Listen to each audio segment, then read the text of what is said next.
Les éléphants sont de gentils géants qui ressentent une vaste gamme d'émotions, tout comme les humains. Ce troupeau d'éléphants faisait toujours la queue juste pour étreindre cette femme avant de partir vaquer à leurs occupations. Les gens se demandaient toujours la raison de ce comportement particulier, et quand ils l'ont découverte, ils en sont restés sans voix. Daphné Anquin est née dans une grande ferme exploitée pour le bois, près du village de Gilgil, au Kenya. À l'âge de 6 ans, elle a rendu visite à son père dans la réserve naturelle où il travaillait. Après avoir découvert à quel point il était incroyable d'être entouré d'animaux majestueux et magnifiques toute la journée, la jeune fille a décidé qu'elle voulait passer sa vie auprès des animaux et apprendre à les connaître. Daphné a fait ses études à l'école primaire de Nakuru et au Kenya High School for Girls. Brillante, elle a terminé parmi les meilleures de sa classe et s'est vue offrir une bourse d'études en médecine. Mais elle l'a refusée pour épouser son amour de jeunesse, William. Sans surprise, son mari travaillait au parc national de Tsavo en tant qu'assistant gardien. C'est aussi là qu'elle a rencontré son second mari, David Sheldrick, le fondateur du parc. Daphné et William ont divorcé après seulement quelques années de mariage. Quelque temps après, elle est devenue amie avec David, puis l'a épousé. David avait toujours admiré la passion de Daphné pour les animaux, ainsi que ses vastes connaissances sur la nature. Rapidement, elle est devenue co-gardienne de la réserve. Travailler là-bas et s'occuper des animaux sauvages était pour elle un véritable rêve. Pendant son temps libre, elle écrivait des histoires qu'elle lisait chaque soir à son mari et à sa fille Gilles, qu'elle avait eue avec William. Le couple s'occupait de toutes sortes d'animaux. Il leur apprenait des compétences utiles et les élevait, jusqu'à ce qu'ils soient assez matures pour être réintroduits dans la nature.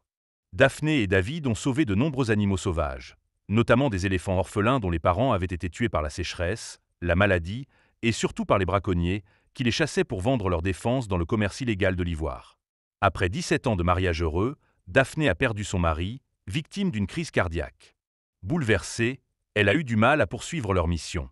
Elle a pris du temps pour faire son deuil et a même envisagé d'abandonner son travail à la réserve pour se consacrer uniquement à l'écriture de livres pour enfants. Se promener dans le parc sans David lui était insupportable, mais elle avait encore des responsabilités. Les animaux comptaient sur elle. Un jour, lors d'une visite au parc, elle a vu arriver un éléphanteau nouvellement orphelin. Le pauvre animal venait de perdre toute sa famille et avait du mal à s'adapter à sa nouvelle vie. À ce moment-là, Daphné a compris que, malgré sa douleur, elle avait encore sa famille sur qui compter, alors que cet éléphanteau était totalement seul au monde. Elle ne pouvait pas l'abandonner, elle aussi. Elle devait retourner travailler. Animée d'un nouvel élan, elle a décidé de poursuivre l'héritage qu'elle avait construit avec David. Ensemble, ils avaient fondé le Sheldrick Trust dans le parc national de Nairobi, une organisation dédiée aux éléphants et aux rhinocéros. Avec l'aide de ses filles, Gilles, issue de son premier mariage, et Angela, issue du second, elle a continué à prendre soin des animaux orphelins. Au fil des années, Daphné est devenue célèbre pour son travail au sein du Sheldrick Wildlife Trust et a reçu l'une des plus hautes distinctions du Kenya. Elle a également été nommée Dame Commandeur de l'Ordre de l'Empire britannique par la reine Élisabeth II. Elle a mis sa notoriété au service de la cause des éléphants, plaidant pour une interdiction mondiale totale du commerce de l'ivoire, responsable du massacre de nombreux éléphants et rhinocéros. Au fil du temps, la menace pesant sur les éléphants s'est intensifiée. De plus en plus d'adultes étaient tués et la plupart des éléphanteaux orphelins ne survivaient pas sans leur famille. Daphné a fait de son mieux pour sauver tous les orphelins qu'elle trouvait, mais même avec toutes ses ressources, elle ne pouvait pas les sauver tous. Ces éléphants orphelins se retrouvaient souvent coincés dans la boue près des points d'eau ou blessés par des prédateurs. Daphné les traitait comme des bébés humains. Chaque éléphanteau avait son propre enclos et un gardien attitré. Ils étaient constamment surveillés, recevaient des couvertures, des imperméables et même de la crème solaire appliquée sur leurs oreilles durant leurs premiers mois de vie. Les gardiens étaient régulièrement changés pour éviter que les éléphanteaux ne deviennent trop dépendants. Un jour, un éléphant s'est tellement attaché à Daphné qu'après son départ pour un voyage de 2 semaines, il a refusé de s'alimenter et a failli mourir de chagrin. Pensant que son nouvel ami pour la vie était parti pour toujours, elle savait que cela ne pouvait plus arriver, mais elle continuait à tomber amoureuse de ces gentils géants. La gardienne des animaux n'avait jamais peur de se salir les mains et tout le corps en jouant avec eux dans la boue et en prenant soin d'eux. Il lui arrivait de réconforter des éléphanteaux qui se réveillaient en hurlant dans leur sommeil.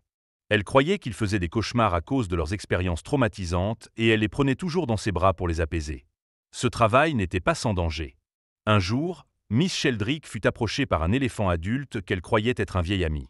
Daphné le confondit avec Eleanor, une éléphante qu'elle avait élevée quelque 40 ans auparavant et qui quittait souvent son troupeau pour venir lui dire bonjour. Heureuse de la voir, elle s'approcha du menton de Karazé. Mais la femme, transportée de joie, fut surprise lorsque l'éléphant recula brusquement et la frappa avec sa trompe, l'envoyant voler à plusieurs mètres. Elle resta allongée là, effrayée pour sa vie, alors que l'animal s'approchait. Mais au lieu de l'écraser, il glissa ses défenses sous elle et tenta de l'aider à se relever. On aurait dit que l'éléphant avait compris son erreur et essayait de s'excuser, comme il aurait fait avec son propre petit. Comme nous l'avons dit, les éléphants sont parmi les créatures les plus intelligentes et les plus douces de la planète. Malgré tous ses efforts pour s'occuper d'eux, elle ne pouvait empêcher certains éléphantos orphelins de mourir.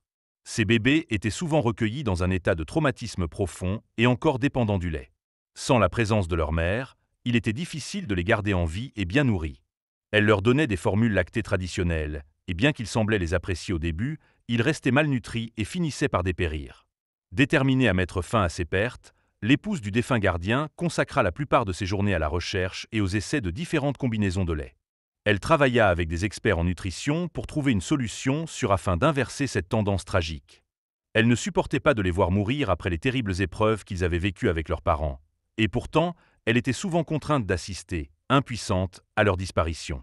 L'un de ces moments tragiques fut l'arrivée d'Amber, une jeune éléphante, recueillie après que ses parents furent tués sous ses yeux par des braconniers. Un homme bienveillant l'avait sauvée et amenée au parc national.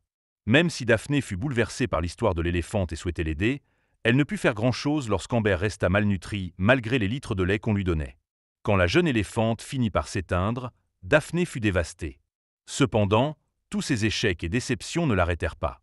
Son grand succès arriva enfin après 28 ans d'efforts, lorsqu'elle découvrit une formule lactée européenne contenant du lait de coco.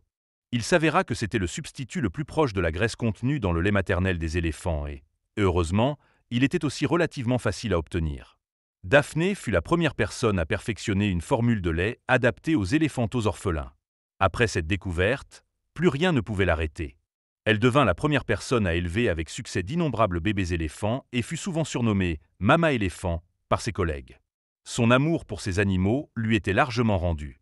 Chaque fois qu'elle sortait les voir, les éléphants faisaient la queue pour étreindre leur mère humaine. Tout le monde était émerveillé par cette démonstration de confiance et d'affection envers Daphné, et les visiteurs de la réserve demandaient souvent aux gardiens pourquoi ces éléphants se comportaient ainsi.